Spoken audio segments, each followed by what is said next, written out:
प्रभु यीशु मसीह के नाम से सबको जय मसीह की। आज का वचन है नीति वचन उसका 12 अध्याय 3 वचन। कोई मनुष्य दुष्टता के कारण स्थिर नहीं होता, परंतु धर्मियों की जड़ उखड़ने की नहीं। मेरे प्रियो, इस बहुमूल्य वचन को सुलेमान राजा, जो कि परमेश्वर से जो ज्ञान प्राप्त किया, उस परमेश्वर के दास ने परमेश्वर के ओर से जो पाया हुआ ज्ञान के द्वारा इस बहुमूल्य वचन को लिखा है। यह जो है पवित्र आत्मा के द्वारा लिखा हुआ वचन है। ये वचन सत्य है। ये बहुमूल्य वचन जो है, आकाश और धरती बदल जाएगी, मिट जाएगी, लेकिन ये वचन कभी नहीं मिटेगी। ये वचन झूठ नहीं बोलता। ये वचन जो है पूरा हुए बिना वह नीचे नहीं गिरता। जो परमेश्वर के मुंह से निकलता है, परमेश्वर के आत्मा के द्वारा, जो परमेश्वर के जनों ने जो भी वचन कहकर गया है, वो वचन सत्य है। मेरे प्रियो, उस परमेश्वर के वचन में इस विषय को हम देखते हैं। पहले जो लाइन में इस तरह राजा सुलेमान कहता है, कोई मनुष्य दुष्टता के कारण स्थिर नहीं होता। अगर कोई पद को पाने के लिए या कोई पद में स्थिर रहने के लिए दुष्टता के काम करेंगे, तो वह उस दुष्टता के वजह से वो पद में स्थिर नहीं रह पाएगा। थोड़ा दिन ऐसा महसूस होता है कि मैं स्थिर हूँ, लेकिन वह कभी स्थिर नहीं हो पाएगा। दुष्टता के कारण कहीं भी हम स्थिर नहीं रह सकते। एक झूठ को छुपाने के लिए कई सारे झूठ को बोलना पड़ता है। इस तरह की इस दुनिया के कहावत को हम सुनते हुए आ रहे हैं। मेरे प्रियो, अधर्म जो है कहीं भी स्थिर नहीं रहता, बल्कि दूसरे लाइन में इस तरह कहा गया है कि परंतु धर्मियों की जड़ उखड़ने की नहीं। धर्मी की जड़, धर्मी व्यक्ति जहाँ पर खड़ा रहता है, यानी कि धर्म के मार्ग में चलता है, वो व्यक्ति जहाँ पर रहता है उसको कोई कुछ नहीं कर पाएगा। उसका पद जो है स्थिर रहेगा।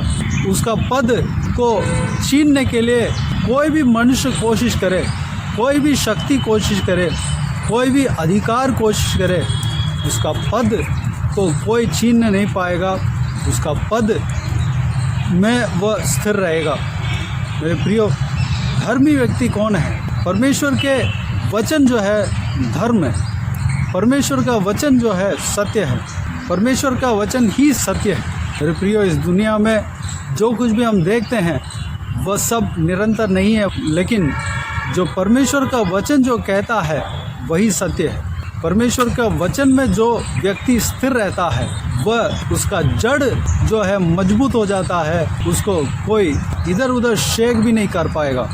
मेरे प्रियो, परमेश्वर प्रभु यीशु मसीह के ऊपर जो भी व्यक्ति मकान बनाता है, घर बनाता है या अपना खड़ा रहता है, वो उस व्यक्ति को कोई बिगाड़ नहीं पाएगा।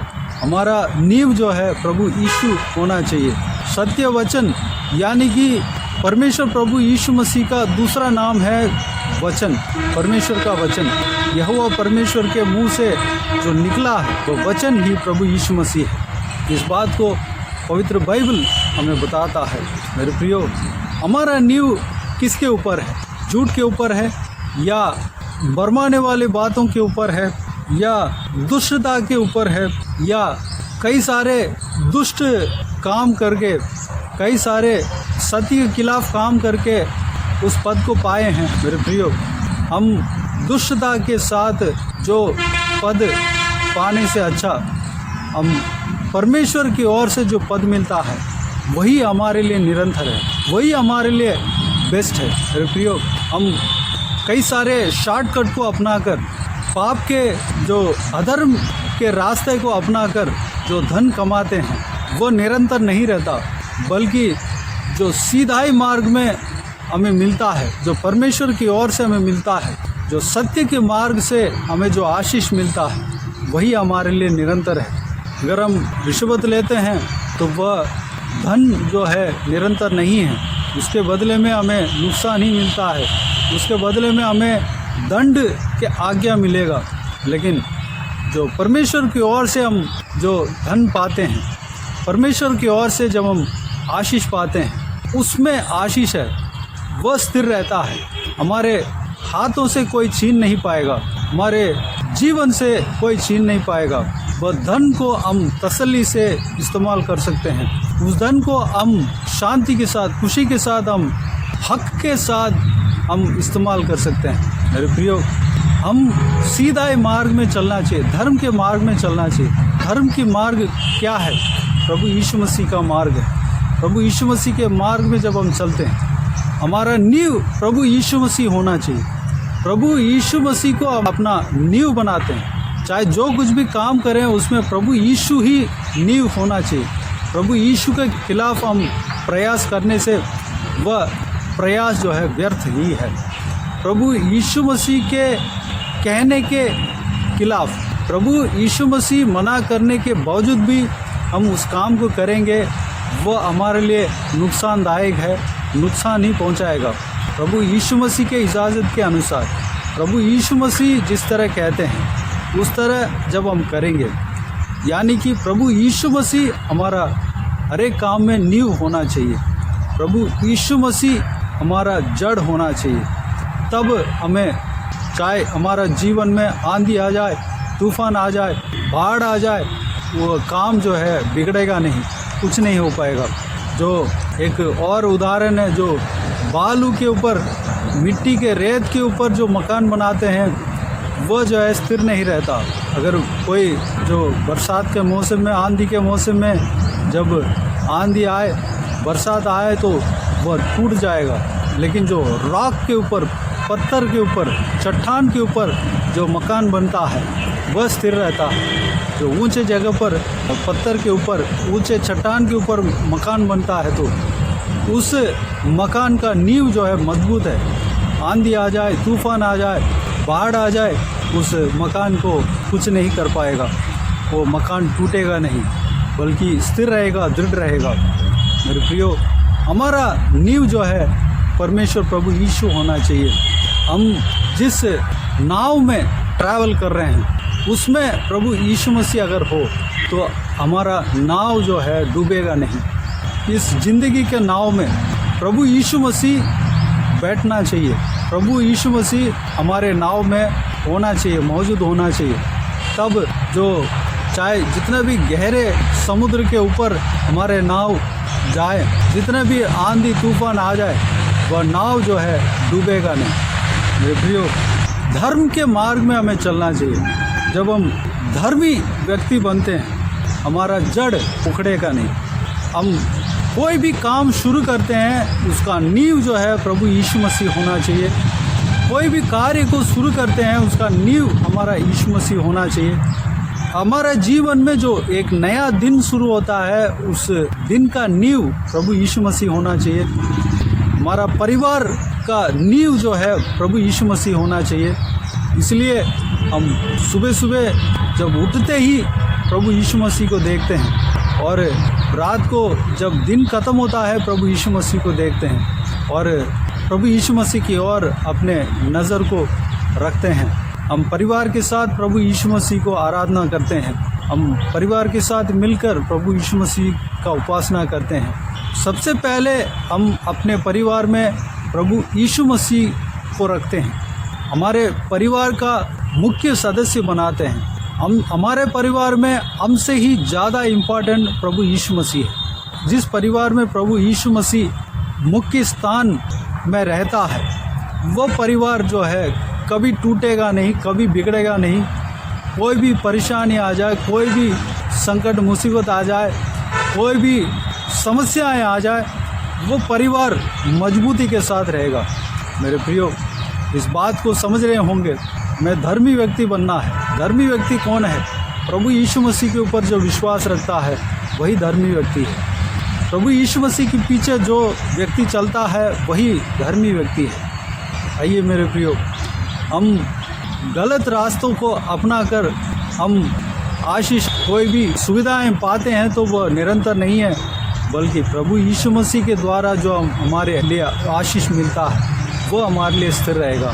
प्रभु यीशु मसीह के द्वारा जो कुछ भी आशीष मिलता है, परिवार मिलता है, वो संतान मिलता है, पत्नी मिलता है, पति मिलता है, नौकरी मिलता है, पढ़ाई, कॉलेज में सीट मिलता है, सब कुछ जो कुछ भी है, बिजनेस मिलता है, जो कुछ भी आपको मिलता है, सब प्रभु यीशु मसीह के द्वारा स्थिर रहेगा, दृढ़ रहेगा, क्योंकि वह उस कार्य को प्रभु यीशु मसीह के ऊपर आप रखें, प्रभु यीशु मसीह का नींव बनाकर रखें। इसलिए जो आपका काम है वह बिगड़ेगा नहीं, बल्कि और मजबूती के साथ होगा, और मजबूती के साथ रहेगा और आगे बढ़ेगा। मेरे प्रियो, हमारे नींव जो है प्रभु यीशु मसीह होना चाहिए, उसके लिए हम प्रार्थना करें। अगर गलत रास्ता को अगर व्यूअर्स में से कोई भी अपनाए हो तो आज मन फिरा लें, प्रभु यीशु मसीह की ओर अपना नज़र को घुमाएं, प्रभु यीशु मसीह से कहें, प्रभु यीशु मेरे जो जीवन का नींव आप होना चाहिए, मैं धर्मी व्यक्ति बनना चाहिए, मेरे बिजनेस का नींव आप होना चाहिए, मेरे पढ़ाई का नींव आप होना चाहिए, मेरे परिवार का नींव आप होना चाहिए, मैं धर्मी व्यक्ति बनना चाहता हूँ या चाहती हूँ, मेरे जड़ जो है मजबूत होना चाहिए। उसके लिए मेरे जीवन में आपको स्वागत करता हूँ। इस तरह जब आप प्रार्थना करेंगे, प्रभु यीशु आपका जीवन में आएगा, मुख्य स्थान बनेगा और आपका जीवन आशीषदायक होगा। तो आइए मेरे प्रिय, हम प्रार्थना में जाएं। स्वर्गीय पिता, दयालु परमेश्वर, आपको धन्यवाद देता हूँ आज के इस आपके बहुमूल्य वचन के लिए। आपको धन्यवाद देता हूँ परमेश्वर, बीते हुए दिनों में हमें संभाला, बचाया, सुरक्षित रखा। आपको धन्यवाद देता हूँ आज का वचन में जो आपने हमें दिया है, हमें समझाया है परमेश्वर। पिताजी, आपको धन्यवाद देता हूँ परमेश्वर।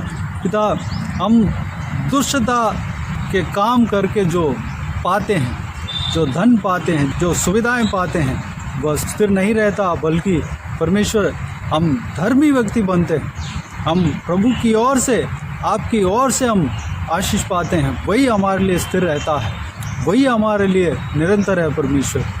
जब हम आपको नींव बनाते हैं, जब हमारा नींव आप रहते हैं, हमारा जड़ जो है आप रहते हैं, तो परमेश्वर हमें कोई कुछ नहीं कर पाएगा, कोई आंधी हमें कुछ नहीं कर पाएगा, कोई तूफान हमें कुछ नहीं कर पाएगा परमेश्वर। हमारा परिवार को कोई कुछ नहीं कर पाएगा, हमारा बिजनेस को, हमारा नौकरी को, हमारा परमेश्वर पढ़ाई को, हमारा कोई भी चीज़ को परमेश्वर कोई कुछ नहीं कर पाएगा पिता।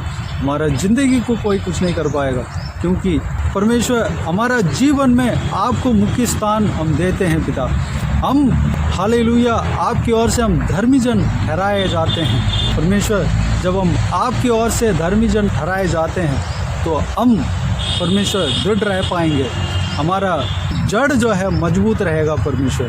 कोई भी हमें कोई कुछ नहीं कर पाएगा पिता। धन्यवाद, हमें कोई शेक भी नहीं कर पाएगा परमेश्वर। धन्यवाद देता हूँ पिता।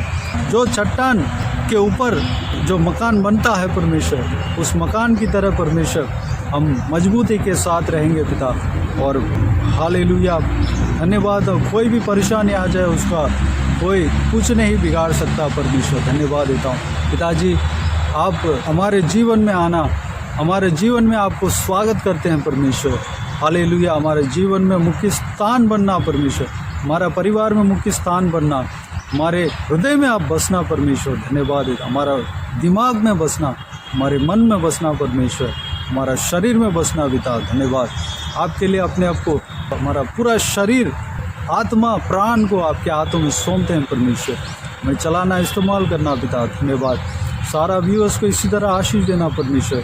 अगर आज तक परमेश्वर जो गलत तरीके से परमेश्वर कोई पद को पाने के लिए, कोई धन पाने के लिए, आगे बढ़ने के लिए अगर कोशिश कर रहे हो परमेश्वर, आज आपके और मन फिरे हैं परमेश्वर। मैं विश्वास करता हूँ कि आपके ऊपर नज़र रखें, आपकी ओर अपने नज़र को घुमाएं हैं परमेश्वर।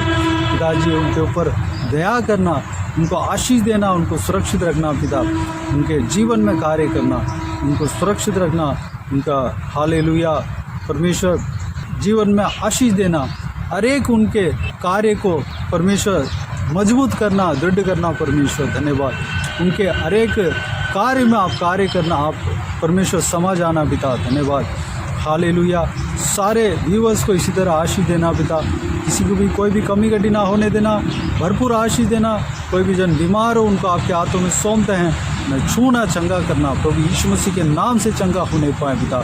जिसको भी दुख है, तकलीफ़ है, सारा दुख तकलीफ़ को दूर करना, परेशानी को दूर करना, आंसू को पोंछना, शांति, आनंद, खुशी, प्रेम से भरना परमेश्वर।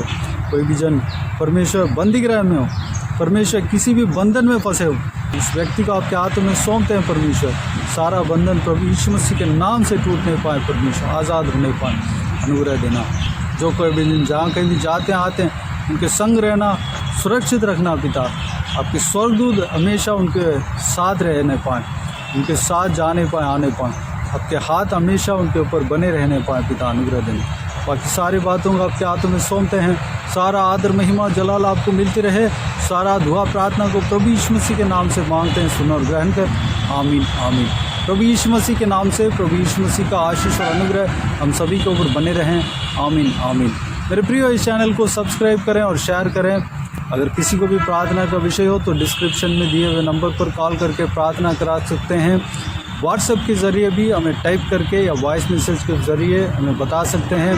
हम आपके लिए प्रार्थना करेंगे। विशेष करके बुधवार और शनिवार को आपके व्हाट्सएप में वॉइस मैसेज के ज़रिए प्रार्थना करके भेज देंगे। उस प्रार्थना में शामिल होकर आप भी प्रार्थना कीजिए। प्रभु यीशु आपके प्रार्थना का उत्तर ज़रूर देगा। इस सेवकाई के द्वारा परमेश्वर आपके जीवन में कार्य किया हो वो भी हम बता सकते हैं, ताकि हम सब मिलकर परमेश्वर को धन्यवाद दे सकें, महिमा कर सके। प्रभु यीशु आप सबको आशीष दे। आमीन आमीन।